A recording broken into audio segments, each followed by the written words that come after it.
Salary आती थी और 20 दिन में ख़त्म हो जाती थी। अजीब हेडेक बनी हुई थी यार कि पूरी दुनिया के पास पैसा आ रहा है, मेरे पास ही क्यों नहीं आ रहा, और क्यों सिर्फ पैसा तभी आना है जब तक काम करना है। अगर किसी दिन काम करने का मूड नहीं है तो उस दिन कोई पैसा नहीं कमाएंगे हम। ये चीज़ जब मुझे रियलाइज़ हुई तो पता चला कि लोग पैसिव इनकम सोर्सेज बिल्ड करते हैं जिसमें बाज़ दफ़ा उनकी थोड़ी सी या बिल्कुल इन्वॉल्वमेंट भी नहीं होती, लेकिन हर महीने पैसा आता है। और तब मैंने अपने पैसिव इनकम सोर्सेज पे काम किया और उनको बिल्ड किया, और यही चीज़ आपके साथ इस वीडियो के अंदर मैं शेयर करने जा रहा हूँ। वो पूरे फ्रेमवर्क्स जिनको यूज़ करके आप पैसिव इनकम कमाओगे, काम हो रहा है या नहीं हो रहा, पैसा आ रहा है। गुलाम अली है, ओनर ऑफ gmsdigitals.com, जो कि मेरी एक डिजिटल मार्केटिंग एजेंसी है, एंड होस्टिंग आला, जो कि मेरी एक वेब होस्टिंग की कंपनी है। लोग मुझसे अक्सर ये पूछते हैं पैसा कैसे कमाएं, अमीर कैसे बने, फाइनेंशियल फ्रीडम कैसे हासिल करें, पैसिव इनकम कैसे बनाएं। तो ये वीडियो बेसिकली उन्हीं फ्रेमवर्क्स के ऊपर है जो मैं खुद यूज करता हूं और मंथली लाखों में अर्न करता हूं। जब पैसिव इनकम की बात होती है तो प्लीज लिटरली ये मत समझ लेना कि काम शाम करना कोई नहीं और पैसा आ जाएगा। पैसिव इनकम एक्चुअल में इस चीज का नाम है कि आप शुरू में एक्स्ट्रा एफर्ट कर लेंगे, उसके बाद एफर्ट कम भी करते जाएंगे, पैसा कम नहीं होगा, पैसा आता रहेगा। फॉर एग्जाम्पल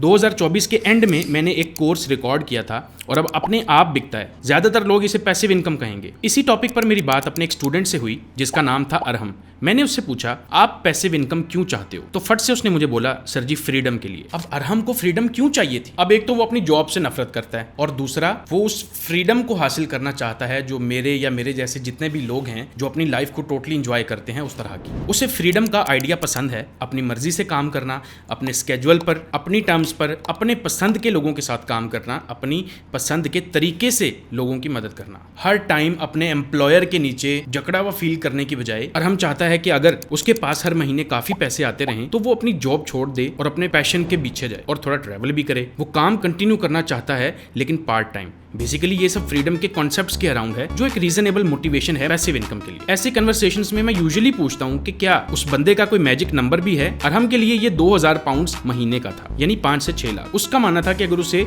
ये अमाउंट पैसिव इनकम में आने लग जाए तो ये उसकी सैलरी को रिप्लेस कर सकती थी, क्योंकि वो लॉ में काम करके 6 फिगर्स अर्न करता है ऑलरेडी। तो ये चीज उसे फ्रीडम दे देगी कि वो अपनी मर्जी से काम करे, अपनी मर्जी से बिजनेस करे, राइटिंग करे, चीजों के लिए टाइम निकाल सके जिन चीजों में उसका इंटरेस्ट है। अब मैं यहाँ पे थोड़ा जूम आउट करना चाहता हूँ। 2 फंडामेंटल रिसोर्सेज होते हैं, टाइम और मनी। आप इन रिसोर्सेज को एक बॉक्स में डालते हैं और फिर दूसरी तरफ से पैसा निकलता है, और इस बॉक्स को हम बिजनेस कहते हैं। ये बॉक्स किसी और का बिजनेस भी हो सकता है या आपका अपना भी। अब बिजनेस का नाम सुनते ही बहुत सारे लोग अनकंफर्टेबल हो जाते हैं, इसलिए हम एक मेंटल मॉडल यूज करेंगे और इस शिप की तरह सोचेंगे। तो पैसा कमाने के लिए आप किसी और की शिप पर क्रू बन सकते हो या अपना खुद का शिप बिल्ड करके उसको एज अ कैप्टन लीड कर सकते हो। हम में से ज्यादा लोग अपनी वर्किंग लाइफ की शुरुआत ही क्रू मेंबर के तौर पर करते हैं किसी और के शिप पर। इसे नॉर्मली करियर या जॉब कहते हैं। अरहम के केस में वो एक लॉयर है जो इन हाउस काम करता है एक कंपनी में। वो किसी और के शिप का क्रू मेंबर है। कंपनी का ओनर शिप का ओनर है और अरहम सिंपली उस पर्सन के लिए काम कर रहा है। तो अरहम किसी और के शिप पे एज अ लॉयर काम कर रहा है, अपना टाइम कंट्रीब्यूट कर रहा है, लेकिन अपना पैसा तो कंट्रीब्यूट नहीं कर रहा ना। तो टाइम बेसिकली आपका एक फंडामेंटल रिसोर्स हो गया जिसकी अभी मैंने बात की थी। अब अनफॉर्चुनेटली ये पैसिव नहीं है, क्योंकि आपके टाइम के साथ आपकी अर्निंग जुड़ी हुई है, क्योंकि आप पैसे के साथ टाइम को ट्रेड कर रहे हैं। जितना टाइम देंगे उतना पैसा ले रहे हैं आप। इस सिचुएशन में फिर पैसिव इनकम कैसे बन सकती है? तो यहाँ पे 2 तरीके आपको बताता हूँ। पहला है सेविंग्स अकाउंट। आप बैंक को पैसे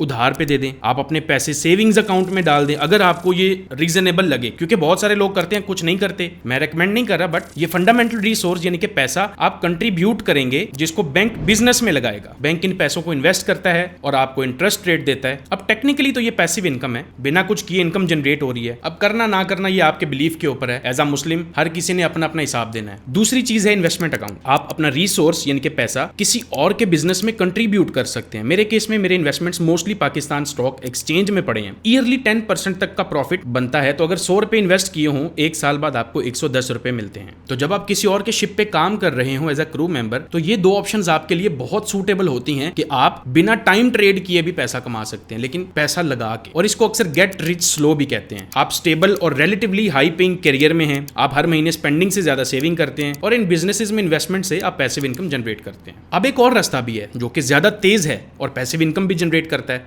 जब आप किसी और के शिप पर काम करते हैं तो ऑब्वियसली कितने पैसे कमाने की लिमिट है, लेकिन ये भी लिमिट है कि आपका टाइम कितना लग रहा है। बहुत कम एम्प्लॉयर्स सिर्फ आपके काम के रिजल्ट्स के बारे में केयर करते हैं। एम्प्लॉयर आपका टाइम खरीद रहा है, 40 घंटे एक हफ्ते में या जो भी। बिजनेस कुछ वैल्यू जनरेट करता है और आपको सैलरी मिलती है आपके टाइम के बदले में। अब अगर जेन्युइन पैसिव इनकम जनरेट करना है तो ये एक आइडियल सिचुएशन नहीं है। आइडियल सिचुएशन तो वो है जहां पे कम टाइम भी लगे, कम पैसा भी लगे, लेकिन रिटर्न ज्यादा आ जाए। तो उसमें आप इन्वेस्टमेंट बैंकिंग में काम कर सकते हैं या न्यूरोसर्जन बन सकते हैं, कई मिलियंस कमा सकते हैं और फिर उन मिलियंस को मार्केट्स में इन्वेस्ट कर सकते हैं, स्टॉक मार्केट, इंडेक्स फंड्स में। लेकिन इसमें भी बहुत टाइम लगता है। पहले एक interesting amount of passive income बनाने में जो आपको फ्रीडम दे सके। ये हमें फास्टर लेकिन हायर रिस्क मेथड की तरफ ले जाता है। अपना शिप बिल्ड करना और उसको कैप्टन करना, यानी अपना बिजनेस स्टार्ट करना। सिर्फ बिजनेस स्टार्ट करना ही नहीं है। अगर आप रियल एस्टेट में इन्वेस्ट करते हैं, मैं कहूंगा कि ये भी अपना शिप बिल्ड और कैप्टन करने जैसा है, क्योंकि आप उस पर्टिकुलर हाउस के ओनर हैं और टेनेंट्स आपको पैसे दे रहे हैं। अब ऑब्वियसली रियल एस्टेट से पैसा तो तभी बनेगा ना जब आपके पास एक तगड़ी प्रॉपर्टी है, तो वो भी पैसों से ही आती है। तो चाहे आप किसी और के शिप पर इन्वेस्टमेंट कर रहे हैं या अपने आप पे, टाइम या पैसा दोनों में से कोई ना कोई चीज तो इन्वॉल्व है वहां पे।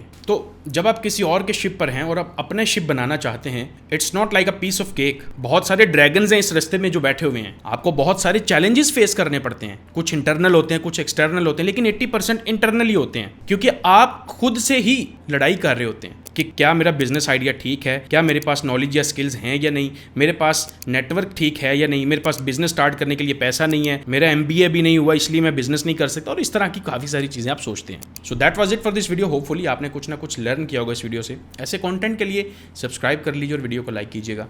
अगली वीडियो में मिलते हैं आपसे। अल्लाह हाफिज़।